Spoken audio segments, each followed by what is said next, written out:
jàngeen jëfati ci ànd bi ak télévision Futurs Médias xibaaru digg bëccëg beeg ponk yi ca gën a fës rek di ay kaddu yoo xamante ne nii tukkee na ci njiitu réew mi Macky Sall la moo xam le nag mooy amul benn ñagas-ñagas ci diggante Sénégal ak Mauritanie lépp lu soxal nag wàllu xaatim kon ñaari réew yi def nañu ko ci anam yi ñu ko santaane loolu nag mi ngi ko xamle rek ci waxtaan wi nga xamante ne nag amal nañu ko ni ki démb ca Diamniadio mu soxal nag yorin wi nga xamante ne jëm na ci liy soqe ko ci pétrole bi di ngeen dégg ay kàddu moom jiitu réew mi Macky Sall ci jamono joojee nag ki nga xamante ni moom moo jiite comité national bu ITIE moom daal dinay àddu moom Mankeur Ndiaye mu teg ci nag ne lépp loo xamante ne nii dana tukkee ci pétrole bi ak gaz bi dinañ fexe rek kon baskan wi daal di ci jariñu ñu wax ci beneen ponk nag mooy li nga xamante ne nii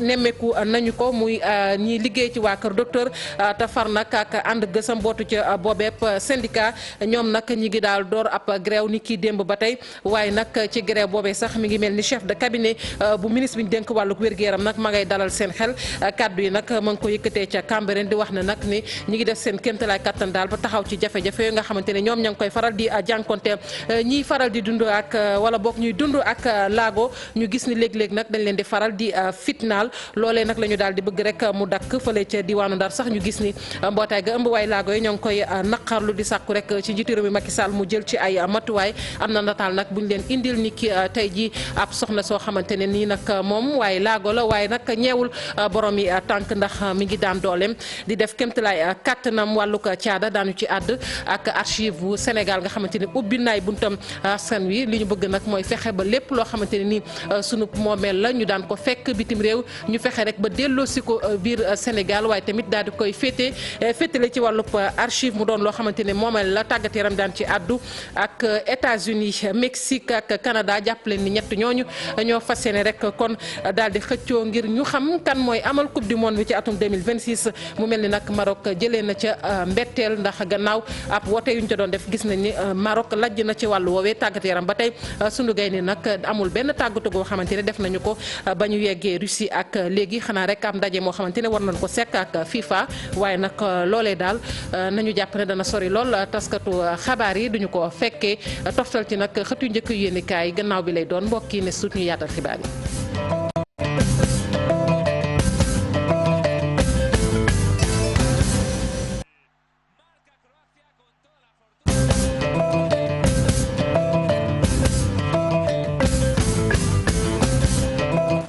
dalee nag jàmm ci xibaaru digg bëccëg bi ñu tàmbali ko rek ak waxtaan wi nga xamante ne nag amoon na démb ca Diamniadio gannaaw bi nag ñu gis ni njiitu réew mi Macky Sall ma fa teewoon yëkkati na ay kàddu di xamle nag ni amul benn ñagas-ñagas boo xamante ne dox na ci diggante Sénégal ak Mauritanie ndax lépp loo xamante ne wàllub xaatim la ñaari réew yi def nañu ko nag ci anam yi ñu ko santaane loolu nag mi ngi ko xamle rek ci waxtaan yooyu nga xamante ni ñu ngi ko jagleeloon yorinu pétrole bi ak gaz bi ñu teewlu ko moom njiitu réew mi Macky Sall ci micro Chérif Dia.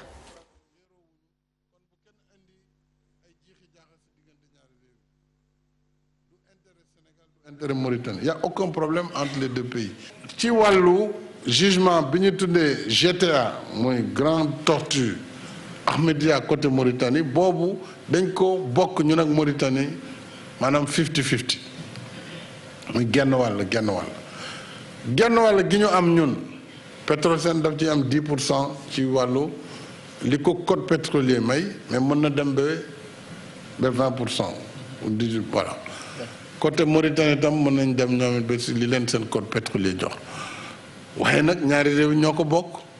kon comme benn opérateur bi la faaw ñaari réew yi déggoo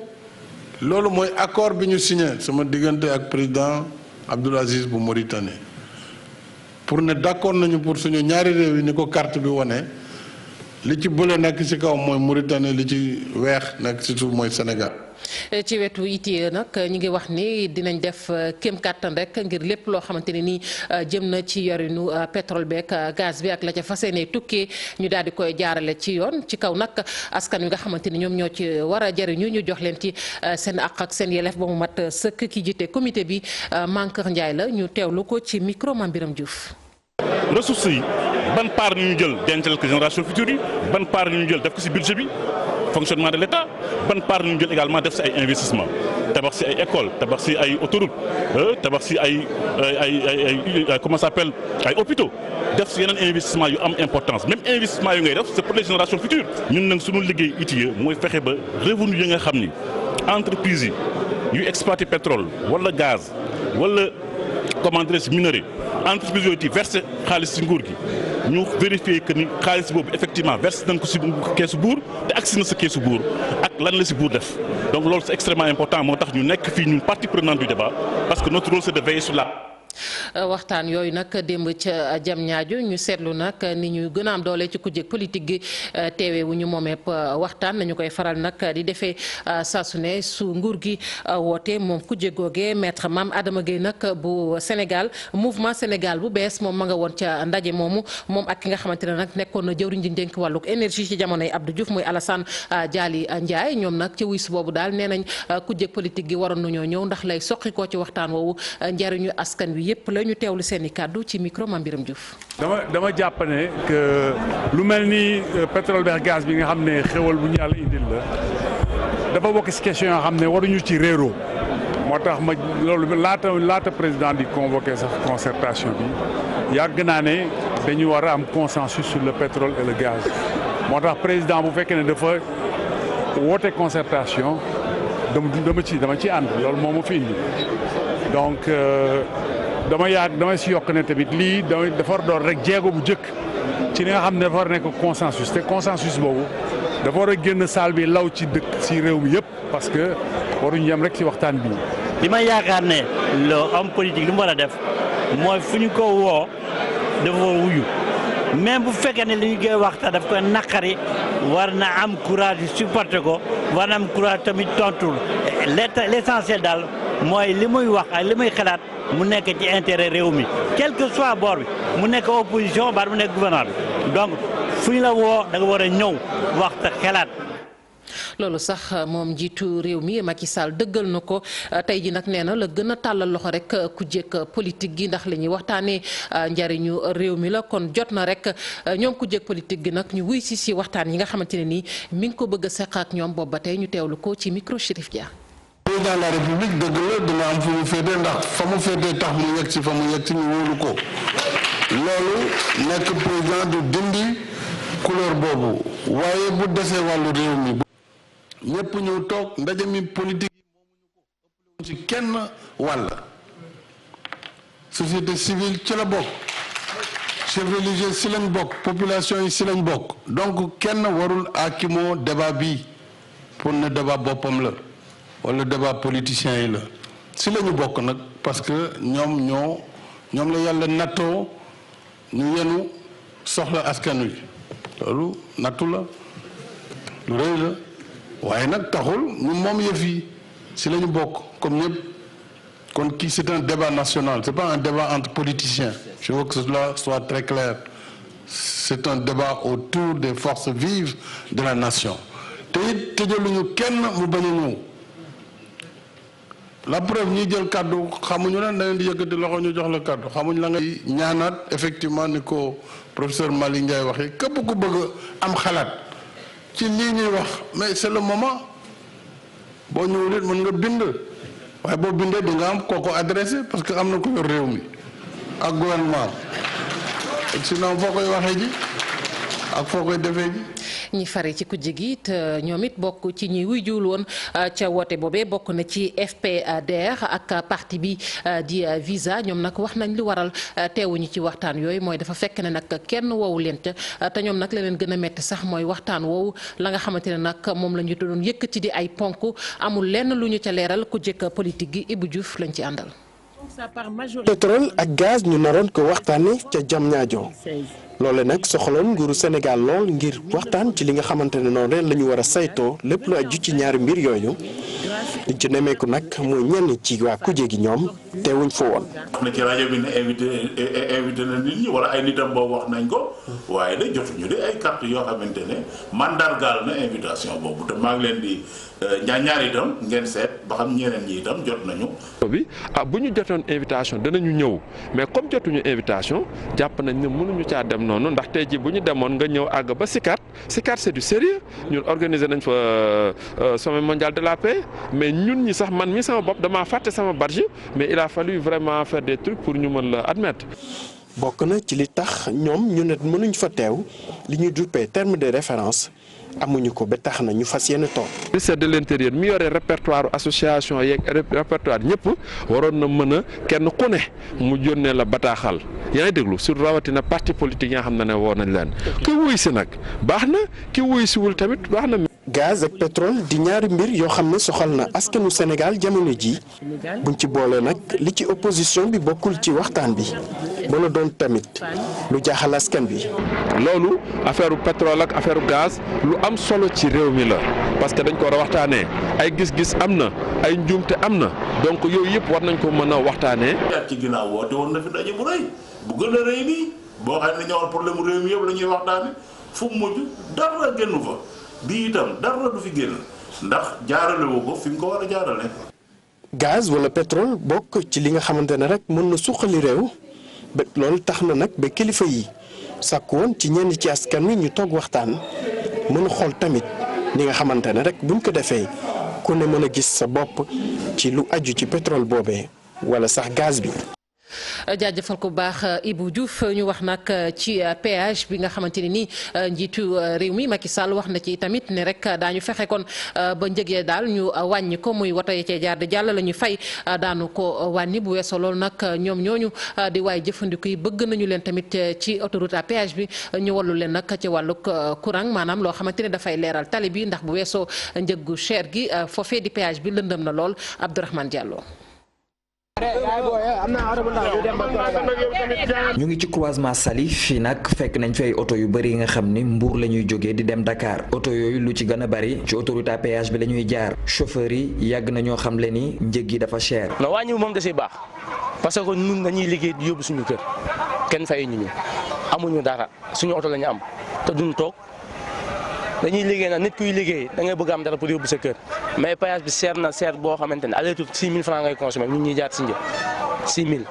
boo fa jaaree ñaar yoon 12 000 la 12 000 tamit dañoo wax dëgg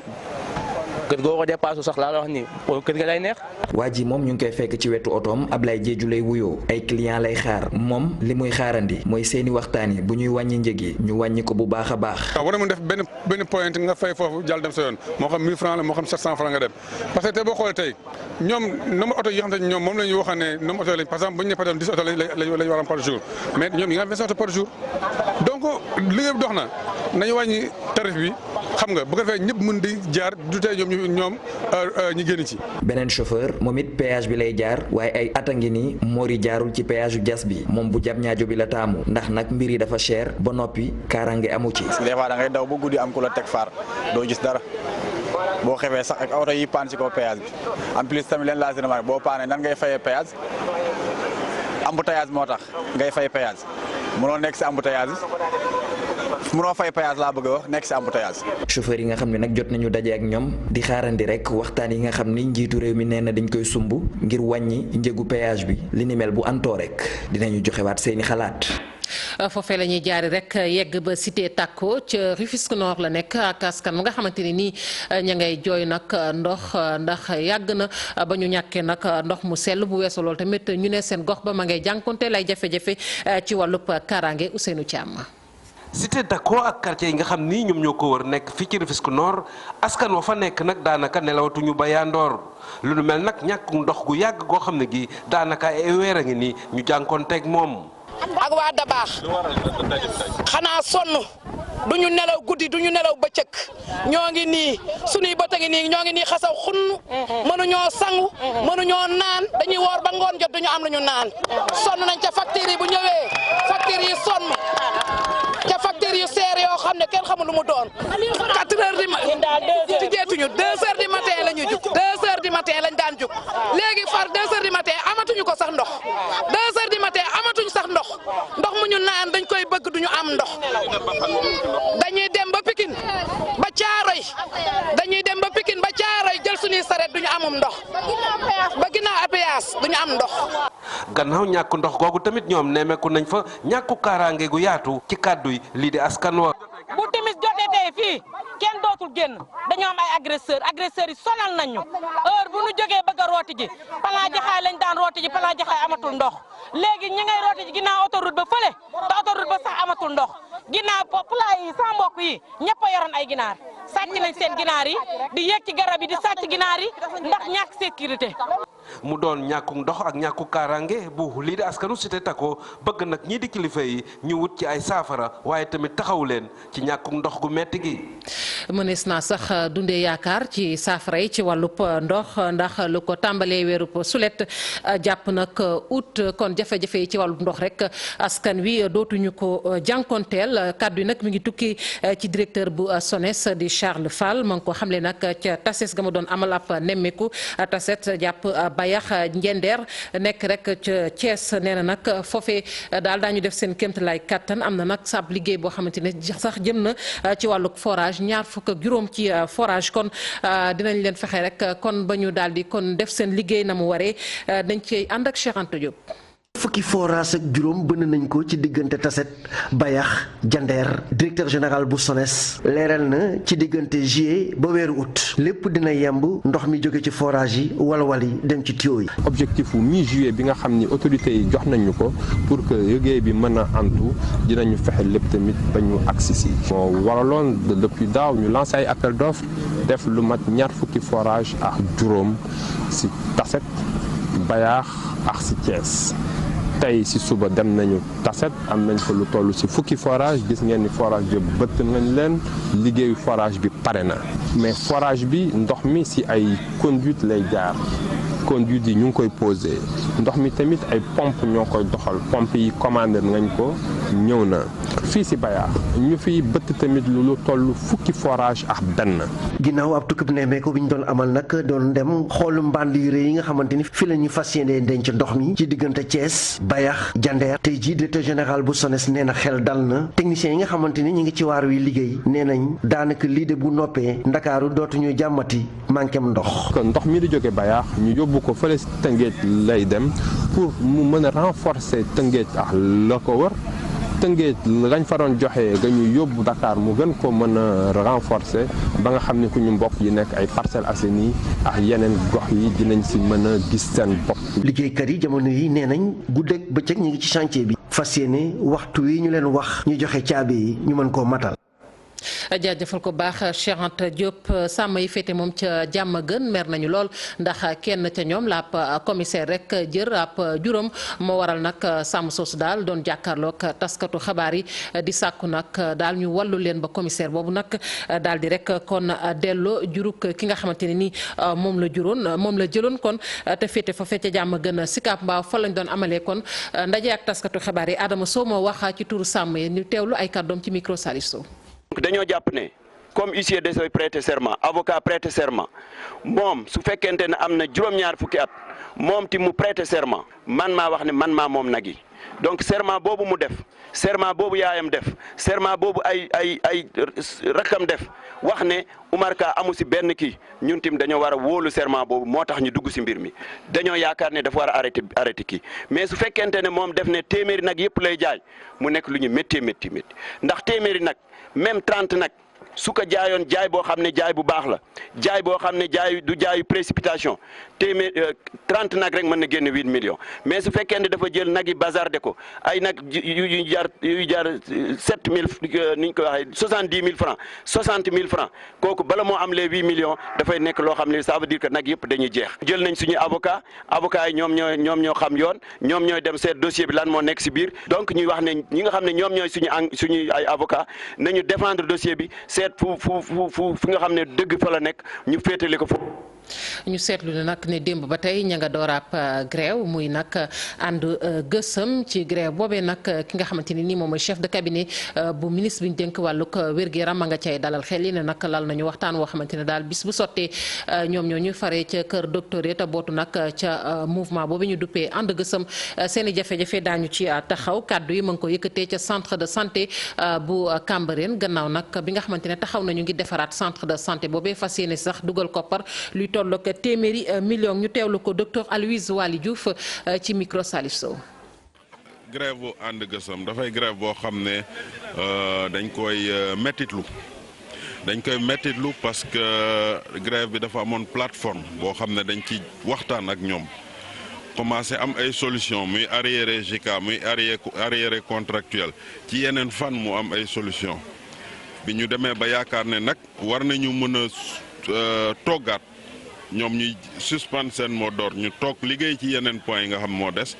ñu ñëwaat gën a yokkaat seen plateforme dugal ci li ñuy wax régime indemnitaire suñu askan la ñuy lor mais bu ñu loree suñu askan aussi dafa war a tax ba ñun ñëpp ñu jóg dama tàmm di wax suñu réew bi ñun ñoo koy defar doomu réew yi ñooy defar réew mi donc dafa jaadu ñu toogaat waxtaan te loolu monsieur le ministre de la santé mu ngi ciy def ay jéego pour que ñu waxtaanaat ak waa ànd gësëm intérêt réew mooy toog waxtaan xool li nga xam ne moo mën a nekk ñu def ko li mënul nekk aussi ñu def ko parce que il faut que ñu waxante dëgg. ca diwaanu Ndar moom mbootaay gi nga xamante ne nag moom moo ëmb way laago ya foofee ña ngay naqarlu léeg-léeg li seen i ñoñ di jànkonteel mu mel ni dinañ leen faral di fitnaal bu ci mujj ak kookee féete ci ASP te doon nag singili ab way laago loolee nag la ñu bëgg rek mu dakk ci kaw njiitu réew mi Macky Sall jël ci ay matuwaay ñu ne nag dugaleet ñaareel bi yoon a ngi nii ñuy dund lu ni mel ñu teewlu Atoumane Sy moom moo wax ci turu way laago yooyu ci micro Ousseynou Diop. dañ ko métti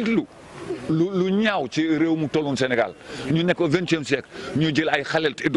ay way laago surtout ñu nekk jigéen ay force de l'ordre di leen def di leen ñàkkaloo fayda boobu te loolu dafa war a maanaam dakk te ma fàttali leen avant Ndakaaru ci Louga gi la commencé benn borom Jakarta moo jàpp benn xale lu laago dóor ko ba nangu maanaam dëkkeem mais loolu dafa rafetul leneen li nag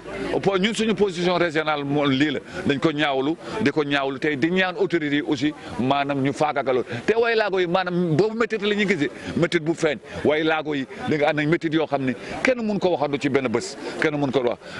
au niveau national aussi le président Yatma Fall il a pris les dispositions nécessaires mooy il a harcelé les droits de l'homme on a pris des avocats pour que loolu maanaam dañ. nataalu tey bi nag ñu jagleel ko rek ab waay laago soxna la soo xamante ne nag ma ngay def kéemtalaay kàttanam ngir daan dooleem loole nag ma ngi ko dal rek ca ba mu amee ñetti at taxul nag mu daal di ci ay dellu gannaaw benn yoon ndax lu mu mën a liggéey ma ngi koy def lépp rek ngir bañ a toog di yalwaan Suwaadu Njaay. buñ ko doon jëmbal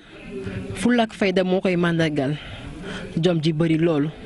Aminata bokk ci jigéen yuy bañ am laago taxul muy tàllal loxam wala di wër di yalwaan takk ndigam la def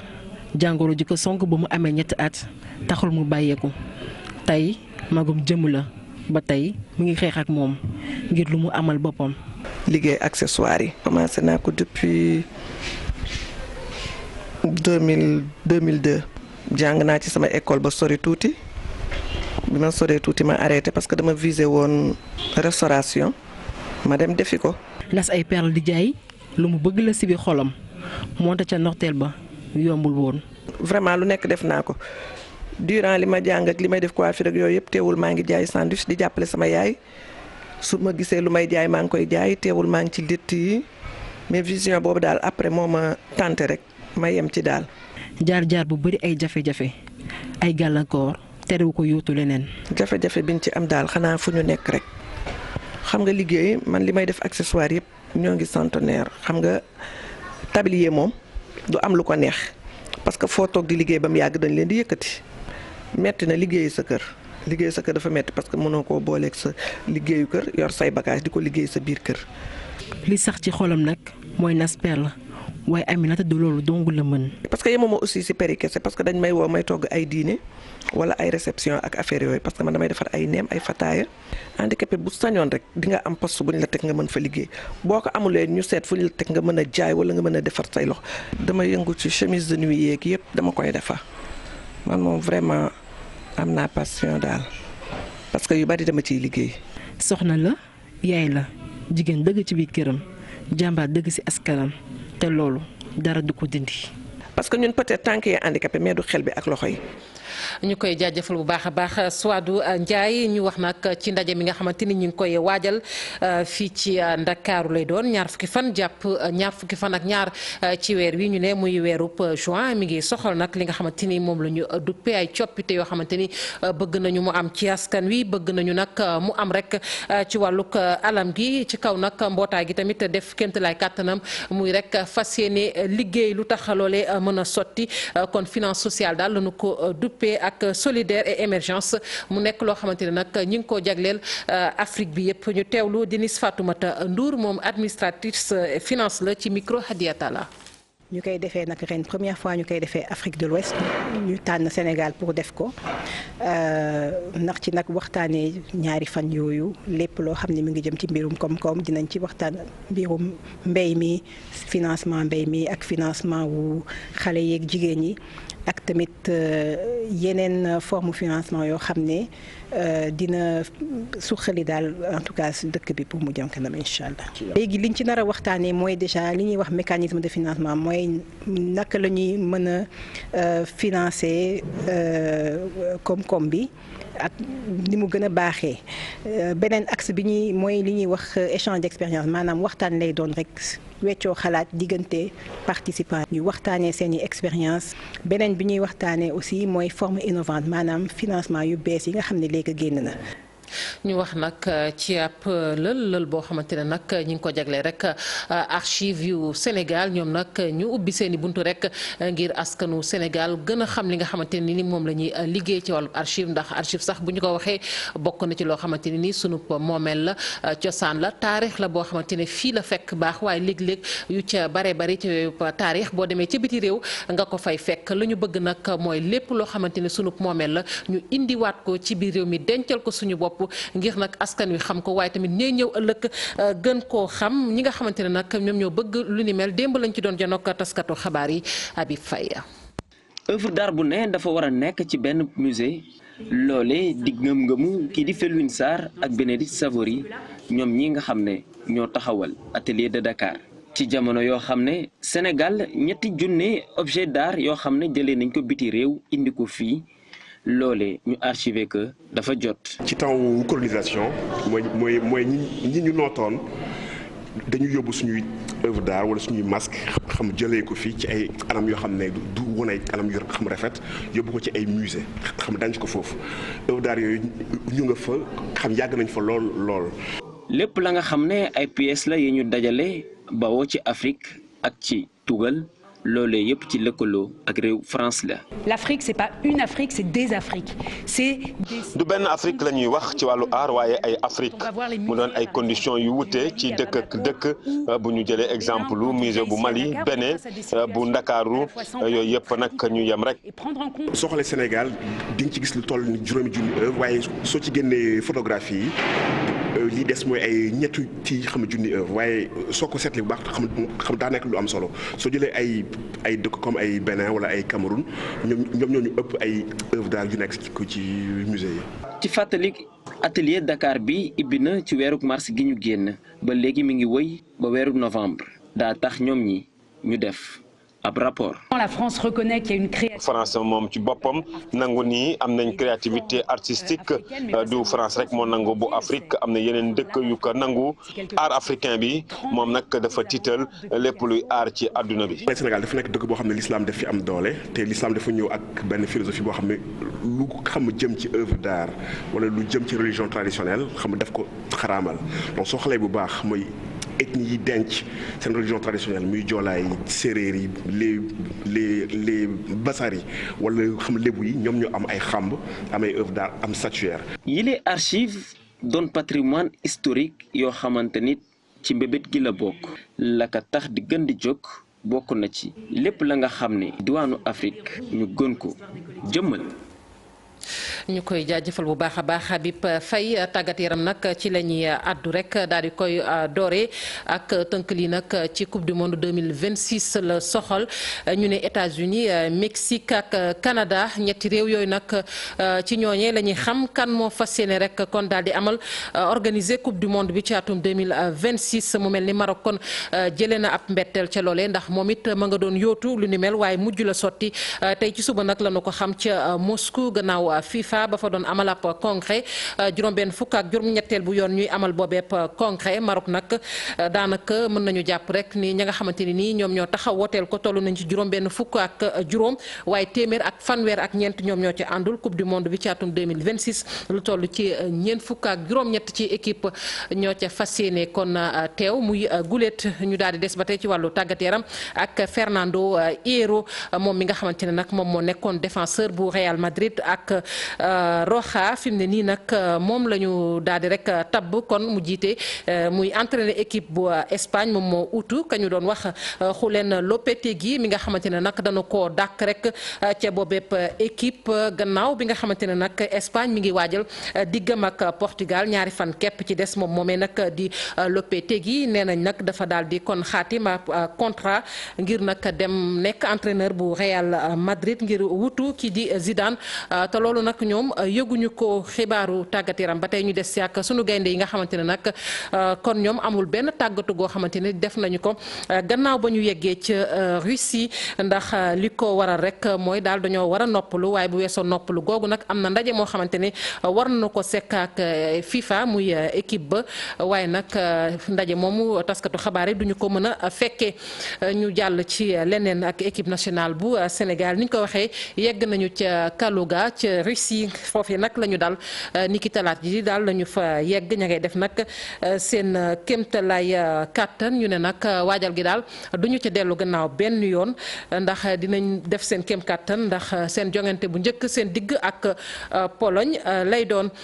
ñu daal di ànd kon yër xët yu njëkk yu yéenikaay bu dee sotti na ak mangook laata ñuy egg kon ci xët yu njëkk yu yéenikaay ñu des ba tey ak coupe du monde bi ak ñi nga xamante ni nii nag ñoom lañ fa yabal di ay ndaw yu fekk baax ci groupe Futurs Médias ca Russie ñu ne nag daañu def seen kéemtalaay kattan daañu fexe daal ba askan wi fu waaye mën a ne doo umpale dara ci coupe du monde boobu ca Russie Cheikh Tidiane Diaw Hamza Diallo. Reporter groupe Futurs Médias yi yegg ci Russie bi di seen coupe du monde bu njëkk bu ñuy couvrir équipe nationale bu Sénégal muy sas bu rëy. challenge la képp koo xamante ne da nga bëgg a football wala ngay liggéey ci lépp luy sport da ngay bëgg a un jour ou l'autre ñëw teewee coupe du monde nga nekk ci acteur ñun tey ñu am chance ñëw fii en tant que ay journaliste maanaam ngir nettali li nga xamante ne lépp moo fi xew c'est vrai que match yi nañ ko gis ci télé bi mais à côté de match bi autour de l'équipe nationale am na dund boo xamante ne dina am. mais bon bu fekkee yàgg nañ couvrir ay événement naam toll ñu ni bii du doon problème daal dinañ jéem a góorgóorlu rek. ba lu ñuy xaar si ñun en tout cas sénégalais yi di seetaan TFM ñii di déglu RFM ñii di lire l'Observateur en tout cas am lu dund daal compétition bi ni mu waree mu mel ni dañ fee nekk te nekkuñu fi donc ñun ñoo leen fi nekkal leen fi seen i gët nekkal leen fi seen i nopp nekkal leen fi vraiment lépp. ku ne xam na ne coupe du monde ku nekk da nga koy ñaan couvrir en tant que journaliste mënoo kenn ñaanul yàlla dem ba jeexal sa carrière te doo ko couvrir donc fierté la. GFM yónni lu toll ci juróom-ñeenti envoyés spéciaux muy représenter investissement bu takku. pas évident parce que ñoo ci compétition bu mel ni ça demande des moyens te franchement bu ñu la joxee ay moyens jox la mettre dans bonne condition pour nga ñëw fi c'est pour que nga apporter ay résultats yu mag la waaw yi ñuy xaar ci yow quoi. waaw jot nañ couvrir ay compétitions yu bëri nag mais comme coupe du monde mosuñu couvrir te coupe du monde bokkul ak CAN ñun jot nañ couvrir ay CAN mais coupe du monde c'est une compétition à part. reporter yi gis ni dañoo war a jàppalante ci liggéey bi ngir askan bi leen di déglu di seetaan wala di leen liir gis li ñuy xaar ci ñoom journalistes yi tamit di yaakaar résultat yu mucc ayib ci gaynde yu Sénégal yi ngir gën a doxal liggéey bi. ñu koy jaajëfal bu baax Cheikh Tidiane Diaw xët yu njëkk yu yéenekaay yi Mamadou Mohamed Ndiaye. jërë ngeen jëf journalu tey journal bu ci xëyul saf gaz yaa ngi xeeñ pétrole ndaje mi njiit réew mi Macky Sall woote woon démb ca centre conférence Abdou Diouf ngir waroon ca waxtaane anam yi ñuy doxalee lii ruuse ci pétrole bee gaz bi feeñ ci réew mi di concertation gestion recette pétrole ak gaz daanaka yéenekaay boo sànni say gët gis ko ca bokk na ci l'observateur mi ñu xamal ne président Macky Sall leeral na lu bari ci pétrole bee gaz bi ñuy wax ci réew mi dem na sax bay xamle ca ndaje ma naan li ñu naan pétrole dafa aawlu fu mu feeñ aw ay sor yu fo président Macky Sall ne wax joojee wax la ju taxawul moom gëmu ko tey du ko gëmloo kenn ca ndajama it fa la ñu xamee ne 2021 ci la Sénégal di defaree barilam yu njëkk Soleil national nañu pétrole ak gaz bi njiit réew mi ne woon gaañi kaay leen ñu waxtaane ko Macky Sall dafa bëgg lépp leer kuréel gii di COS-Petrogaz danañu ko ubbil société civile gi bolok yi war a ñëwaatit nee nañu bu ñu koy joxe ci appel d'offre la ñu koy jaarale direct info nañu président de la république wane na li mu gëm ci pétrole beeg gaz bi nee na muy moom président di ab gouvernement am ku leen woo ci waxtaan ñu wuyu la seeni buntu tëjaluñ ko kenn Macky Sall ne dafa bëgg mbiri pétrole yi leer ci bopp askanu Sénégal bañ a doon kumpa ci kenn ba élèves yi nekk ci école élémentaire yi sax xam ni mbiri di doxee ñu dox dem ci la cloche moom président Macky Sall moo nekk ci xët u njëkk wa ma nga fay wax ba jël loxoom teg ci dënnam lenn lu mu yëkkati ci kàddu ci ndaje mañ doon amal démb ca jam ñaajo yéenekaay bi am lu mu ci tànn teg ci xëtamu njëkk bokk na ci li mu ne risque yi am ci pétrole ak gaz xam na ko bu baax a baax waaye dafa bëgg ñu sangew sang suñum réew ba luy lore bu ñëwee romb ko anki dina kay nañu président Macky Sall li mu bëggoon am na ko ci ni mu ko bëggee woon donte opposition bi ñu ne ñu ëpp dayo ci réew mi ñu naan ko opposition significative dañoo geddoon ndaje ma boycotté ko terewul waxtaan yi président woote woon moom am na démb ca jam ñaajo Vox Populi nañu Macky Sall fexe na ba dajale sénégalais yi yëpp démb ca jam ñaajo ngir ñu waxtaan ci pétrole beeg gaz bi nguur gi am na yaakaar ci ne fii ak fanweeri at pétrole beeg gaz bi dana ko jural 16 800 milliards laas nañu moo am fukki junne ak juróom-benn yu teg juróom-ñetti téeméer ci ay milliards moom la ñuy séentu ci pétrole beeg gaz bi ci diiru fanweeri at Sud Quotidien nañu njiit réew mi dialogue bi mu woote woon ci xaalis bi tukkee ci pétrole beeg gaz bi leeral na démb lii illa ji nee na waxtaan wi débat national la